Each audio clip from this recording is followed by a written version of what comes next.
It's the first day of the legislative session in Albany, and already tax hikes are under discussion. All right, Fox 5's Morgan McKay joins us live in studio. All right, Morgan, what would these hikes be for? Well, Steve and Natasha, Democrats control both houses of the legislature, and after this last presidential election, many are trying to signal that they have heard voters and want to make affordability their priority this year. But before the lights in both chambers had a chance to even be turned on, there were already talks of raising taxes to fill the MTA's $33 billion budget gap.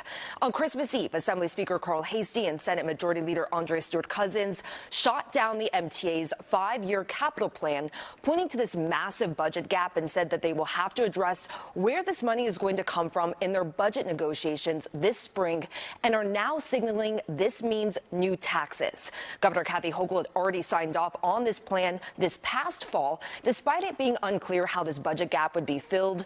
Hochul told reporters it will be up to state lawmakers then to propose this new tax, and will not say if she plans to include a new revenue stream for the MTA in her budget address later this month.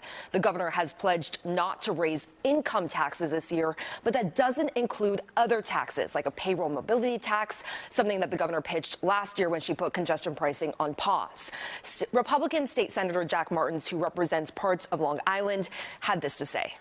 Before we ask the taxpayers of New York to go back into their pockets and to pay more, how about just having those people who are jumping the turnstiles, are fare beaters, how about having them pay their fair share?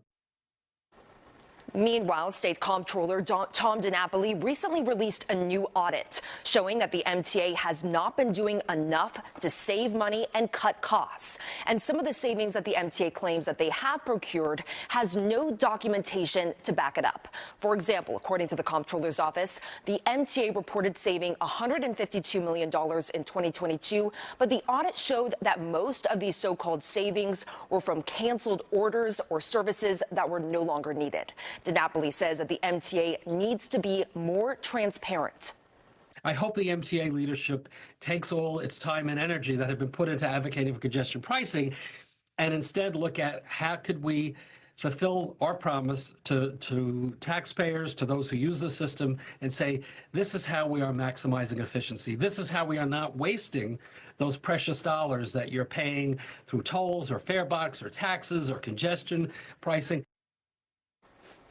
Now, in a statement, the MTA pushed back, saying that they are continuously improving business practices with more cost savings and have identified, quote, an additional $100 million in annual recurring savings for a total of $500 million annually, all while providing more subway, bus, and railroad service than ever before. Natasha? All right, Morgan, thank you so much.